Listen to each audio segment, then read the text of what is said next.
प्रसंग शीर्षक होउछि मो कथा किए बुझिबो। मो कथा किए बुझिबो।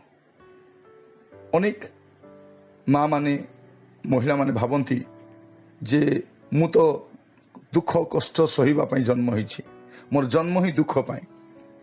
आउ अनेक भावंती एभली भाबरे कष्ट रे ही मोर जीवन चली जीवो।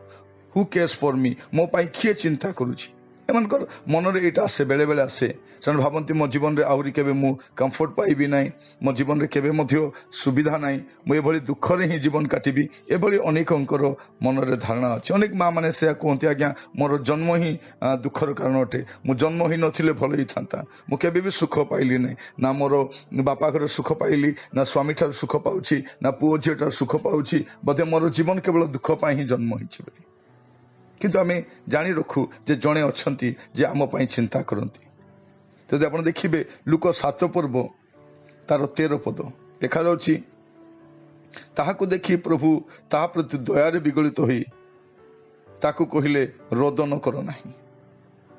आमे देखु ई घटनाटी नाइन नामक नगर रे गोटे विधवा स्त्री लोकटे थिले, आउ तांकर एकमात्र पुत्र थिला, आउ से पुओटी भी चली गला। जो पुओ पर से बहुत निर्भर करुथिले, से भाबुतिले मोर पुओ ही सबु किछि बोलिकी, किंतु समय आसिला तांकर पुओटी मृत हो जाउछि, आउ से दुख रे बुढ़ी जाउछंती, आउ तांको सांत्वना देबा पई मध्य केहि नाथि। से एते दुख रे म्रियमान होइछंती, से भाबुछंती जे मोर ए दुख ए प्रकार रहिबो, किंतु सेही परि समय रे प्रभु यीशु आसी कहउछंती रोदन कर नाही। आमे भाबुछु मो कथा किए बुझिबो, किंतु प्रभु अछंती आपनक विषय रे बुझिबा पई जणे अछंती। यह मुझे आज आपण मान कहिबा पई चाहे प्रत्येक माँ मान को, प्रत्येक वयोज्येष्ठ माँ मान को, झील मान को मु कहिबा पई चाहे हुए तो आपनक विषय रे बुझिबा पई अन्य केही अछंती कि नाही मु जानि नाही, किंतु जणे तो अछंती, से आपनकर पाखरे अछंती, से आपनको सहाय्य करिबा पई सर्वदा प्रस्तुत अछंती, सर्वदा प्रस्तुत अछंती। जदि आपण देखिबे हागन को कथा आदि पुस्तक तार 21 पर्व तार 16 पद लिखा जाउछि, अनंतर 16 पद पुनि से ता आगरु दूर को तिरेक परिमाण जाई बसिला, से कहिला बालकर मरण मु देखि पारिबि नाही। पुनि से ता आगरे बसी उच्च स्वर रोदन कला। एठी आमे देखुछु हागर को कथा जे आमे चिंता करिबा, से अति मात्रा रे भांगी पड़िछंती, कारण तांकर आउरी केही तांको आहा साहा बोलिबा लोक नाही। से जो खाद्य नहीं आसीथिले, जो जल नहीं आसीथिले, रास्ता रे समाप्त हो जाइछि। एबे से भाबुछंती मु तो मरिबी, मो छुआटा ता आगुरु चली जिवो। से केते स्वप्न देखिबो तांको पुओ पई, किंतु समय आसुछि एते दुख रे से गति करूछंती, आ से भाबुछंती मो पाई चिंता करिबा पई केही नाहंती, मो पाई केही नाहंती। सेही समय रे परमेश्वर तांको सहित कथा होउछंती, परमेश्वर तांको दूत पठे तांको सहित कथा होउछंती, आ तांकर तत्वावधान करूछंती। मु आपण मान को कहिबा पई चाहे हुए तो आपणकर कष्ट मध्य ए प्रकार असह्य होता पारे, कई आपण कथा बुझीबा न थई पारंती। आपण हान्नांक कथा देखंतु, प्रथम सामुएल तार 1 पर्व जदि आपण देखिबे, हान्नांक मनरे केते दुख अछि। से कांदुछंती, तांकर क्रंदन ना स्वामी बुझी पारुछंती, ना प्रभुक दास बुझी पारुछंती, ना समाज आगे कांदी पारुछंती। से भली भाबरे गति करिबा समय रे परमेश्वर तांक सहित कथा होउछंती, परमेश्वर तांकर दुख को देखुछंती। प्रिय माँ माने, प्रिय भौणी माने, मु आपण मान कहिबा पई चाहे हुए तो आज आपनक मन रे ए प्रकार कष्ट दे गति करूछंती, आपनकर कष्ट असह्य मने होछि, आपण भाबुछंती मो पई केही चिंता करंती नाही, मो कथा किए बुझिबो, मो कथा किए बुझिबो। एपरि समय जणे अछंती आपनकर दुख, आपनकर कष्ट, आपनकर समस्या को बुझिबा पई, बुझिबा पई। जदि आपण देखिबे जौन तार 11 पर्व 35 पद बाइबल सबुठ छोट पद देखा जाउछि, यीशु कांदिले। जेतले मरियम कांदुछंती, तांकर क्रंदन देखि यीशु मध्य कांदुछंती, कारण गोटे भौणीटी तार भाई को हरैछि, दी भौणी तांकर भाई को हरैछंती, तांकर मन रे बहुत दुख अछि, लाजरकर मरण रे बहुत दुख अछि। आ प्रभु यीशु समान को देखिले, आ सेमाने विकल होई कांदुछंती, विफल होई कांदुछंती। आ सेही समय रे प्रभु यीशु मध्य तांको सहित क्रंदन करूछंती। मुझे चाहे आपणकर मनर वेदना बुझापी किए अच्छा कि ना मुझे जाने ना कि प्रभु आपण सहित अच्छा आपण को साहाय्य करने से आपण दुख को बुझंती। जदि जहन 20 पर्व तार 15 पद देखिए जीशु तांको कहले गो नारी कहीं रोदन करुअछ कहार अन्वेषण करुअछ। एठी मगदलिनी मरियम प्रभु जीशुकर मृत्यु पर जीशुकर मृत्यु शरीर को समाधि रखा जाइए जीशुकर शरीर नहीं से विकल ही कांदुछंती मोर प्रभु को किए घेनी जाइछंती कारण से जीशु पछरे से चलुले जीशु को आपणार मन कर कारण जीशु छड़ा कहीं नहांती एभली भाव विकल ही क्रंदन करने समय प्रभु जीशु सहित कथा होउछंती कहूँ कहीं रोदन करुअछ हुए तो आपणकर क्रंदन को किए बुझीपारती कि नहीं मुझे जाने ना कि आपणकर क्रंदन को प्रभु बुझीपारती प्रभु बुझीपारती। दिने कौन है जब आप देखिए जोहन तर 8 पर्व से गोटे घटना आम देखुचु जड़े स्त्री लोकटी व्यभिचार कर्म करने समय धरा पड़ी 8 पर्व 11 पद आप देखिले जानीपर से कहले कहीं नहीं प्रभु से जीशु कहले मुझे तुमको दंडनीय बोली विचार करूना जाओ आज ठार पाप करो ना। से भावुला जे मु मरीजी कारण प्रभु जीशु ख्रीस्ट धार्मिक अटंती से जहाँ कहे ता लोक मैंने पालन करेंगे किंतु प्रभु जीशु ख्रीस्ट ताकू रक्षा करुँच प्रति दया देखा गोटे कंफर्टिंग वर्ड कहते आकू पठाऊँ जाओ आज ठार पाप करो ना आज ठार पाप करो ना।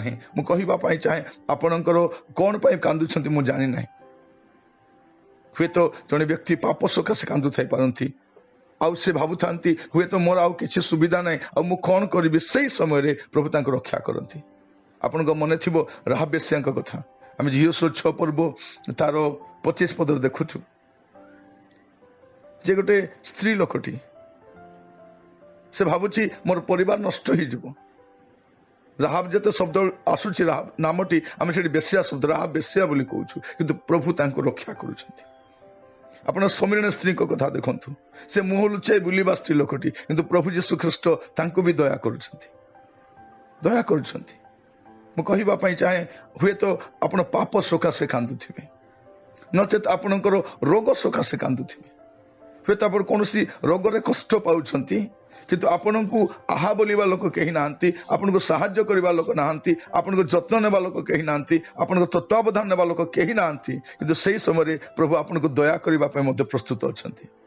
लूका 8 पर्व तार 48 पद देखिबे लिखा जाउछि से ताको कहिले बच्चे तोहर विश्वास तोते सुस्थ करियोछि शांति रे चली जा। दीर्घ 12 वर्ष पर्यंत असह्य कष्ट दी गति करुछंती ए प्रकार कष्ट मध्य से निजे ही जानते से कष्ट केते आउ से मने मने कहते जदि मु प्रभुंकर लुगार धड़ीटा छुईबी मु भल हो जीवी। प्रभु जीशु तांको सुस्थ कले आउ तांको कहउछंती तुमे शांति रे चली जाओ शांति रे चली जाओ। प्रभु आपन को अनुग्रह करंतु प्रभु आपन को दया करंतु हुए तो आपन आज कौन सी गोटे कष्ट दे गति करुछंती कष्ट दे गति करुछंती। आपन जदि मार्क पुस्तक देखिबे 14 पर्व सेठी आउ गोटे घटना आउ गोटे स्त्री लोकटी तांको कहीं मर्यादा दियंती नहीं तांको कहीं सम्मान दियंती नहीं ए प्रकार जने स्त्री लोक ए प्रकार एक स्त्री लोक किंतु प्रभु जीशु ता सपक्षे ठिया होउछंती ताको दया करुछंती। मोर कहिबार उद्देश्य आपण हुए तो आज भावु थाई पारंती मोर कहीं नांती मते कहीं बुझिबा पई कहीं नांती। मार्क 14 पर्व 5 पद देखिबे लिखा जाउछि से तैल तो 150 टंकार अधिक मूल्य रे विक्रय करा जाए दरिद्र मान को जाए पारंता तेणु से स्त्री लोकटी को भर्सना करने लगे से उत्तम काम करुच्ची से जानी जे यही व्यक्ति जनक मोर पाप क्षमा करि पारंती आउ से तार से क्षमार प्रतिदान स्वरूप से किछि करिबा पई चाहूछि किंतु लोक माने विरक्त होउछंती। आज समय आम ए प्रकार समाज रे बास करुचु जो महिला मान को कहीं मर्यादा दियंती आम विशेषकर आम देशर कथा देखा विश्व भी सही प्रकार अवस्था किंतु जड़े अच्छा प्रभु से आपन को जत्न नेबे आपन भावु थाई पारंती मोर कहीं चिंता करने ना मत कहीं बुझापी नहांती किंतु प्रभु अच्छा से नाइन नामक नगर से विधवा स्त्री कथा प्रभु बुझिले हागर कथा प्रभु बुझिले हान्ना को कथा बुझिले मरियम को कथा बुझिले मगदलिनी मरियम को कथा बुझिले प्रभु ଆଉ ଯେ ସ୍ତ୍ରୀ ଲୋକଟି ବ୍ୟଭିଚାର କର୍ମ ଧରା ପଡ଼ିଛି ତା ପ୍ରତି ମଧ୍ୟ ଦୟା କରିଛନ୍ତି। ରାହା ବେଶ୍ୟା ପ୍ରତି ଦୟା କରିଛନ୍ତି। ସମୀର ସ୍ତ୍ରୀ ପ୍ରତି ପ୍ରଭୁ ଦୟା ପ୍ରକାଶ କରିଛନ୍ତି। ଆଉ ସେ ସ୍ତ୍ରୀ ଲୋକ ଯାହାଙ୍କର ନାମ ବି ଲେଖାଯାଏ ନାହିଁ, ଦୀର୍ଘ 12 ବର୍ଷ ଧରି କଷ୍ଟ ପାଉଛନ୍ତି, ତାଙ୍କୁ ମଧ୍ୟ ପ୍ରଭୁ ଦୟା କରୁଛନ୍ତି। ମୁଁ ଆପଣଙ୍କୁ କହିବା ପାଇଁ ଚାହେଁ, ଆପଣଙ୍କ ସପକ୍ଷରେ ପ୍ରଭୁ ଅଛନ୍ତି। ଆପଣ ଯେକୌଣସି ପରିସ୍ଥିତି ଗତି କରୁଥାନ୍ତୁ ନା କାହିଁକି, ଆଜି ପ୍ରଭୁ ଆପଣଙ୍କୁ ସାହାଯ୍ୟ କରିବା ପାଇଁ ଅଛନ୍ତି। ଆପଣ ଭାବନ୍ତୁ ନାହିଁ ଯେ କେହି ଆପଣଙ୍କ ପାଇଁ ବୁଝିବା ପାଇଁ ନାହାନ୍ତି। ଜଣେ ତ ଅଛନ୍ତି, କେବଳ ଜଣେ ଅଛନ୍ତି। ହୁଏତ ଚାରିଆଡ଼େ ଅନେଇଲା ବେଳକୁ ଆପଣଙ୍କ ଚାରିଆଡ଼େ ଅନ୍ଧକାର ଦେଖାଯାଉଛି, କିନ୍ତୁ ସେ ଅନ୍ଧକାର ମଧ୍ୟରେ ଜଣଙ୍କର ଚେହେରା ଆପଣ ଦେଖିପାରିବେ, ତା ପ୍ରଭୁ ଯୀଶୁଙ୍କର ଚେହେରା। ସେ ଆପଣଙ୍କ ସହିତ ଅଛନ୍ତି, ସେ ଆପଣଙ୍କୁ କଦାପି ଛାଡ଼ିବେ ନାହିଁ। ଆସନ୍ତୁ ପ୍ରାର୍ଥନା କରିବା। ଅନୁଗ୍ରହକାରୀ ପିତା ପରମେଶ୍ୱର, ଏ ସମୟରେ ପ୍ରଭୁ ମୋର ପ୍ରିୟ ଭଉଣୀମାନଙ୍କ ପାଇଁ, ପ୍ରିୟ ମା ମାନଙ୍କ ପାଇଁ ମୁଁ ପ୍ରାର୍ଥନା କରେ। ଆପଣ ଅନୁଗ୍ରହ କରନ୍ତୁ, ଆପଣ ଦୟା କରନ୍ତୁ। ପ୍ରେମୀ ପିତା ପରମେଶ୍ୱର, ଆଜି ସେମାନଙ୍କ ମାନସିକ ବେଦନା, ସେମାନଙ୍କ କଷ୍ଟ, ସେମାନଙ୍କର ଦୁଃଖ, ସେମାନଙ୍କର ଅଶ୍ରୁକୁ ବୁଝିବା ପାଇଁ କେହି ନାହାନ୍ତି ପ୍ରଭୁ। ଏପରି ପରିସ୍ଥିତିରେ ଅନେକ ଭଉଣୀମାନେ, ମା ମାନେ ରହିଥାଇ ପାରନ୍ତି। ମୁଁ ପ୍ରାର୍ଥନା କରୁଛି, ସେମାନଙ୍କୁ ଦୟା କର ପ୍ରଭୁ। ଆଜିର ପରିବାର ସମାଜରେ ବାକ୍ୟ ଶୁଣିବା ସମୟରେ ଆପଣ ସେଇ ମା ମାନଙ୍କୁ, ସେଇ ଝିଅମାନଙ୍କୁ, ସେଇ ଭଉଣୀମାନଙ୍କୁ ଦୟା କର ପ୍ରଭୁ।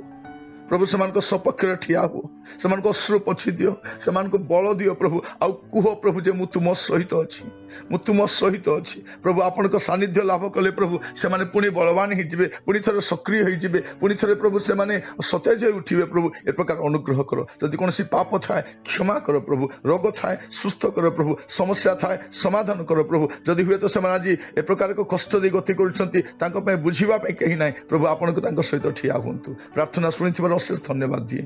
ଧନ୍ୟବାଦ ଦେଉଛି ଆଜିର ଅଧ୍ୟାୟ ପାଇଁ। এই ପ୍ରାର୍ଥନାଟି ମୋର ପ୍ରାଣର ପ୍ରିୟ ଯୀଶୁଙ୍କ ନାମରେ ମାଗିଲି ରାଜା, ଆମେନ୍, ଆମେନ୍।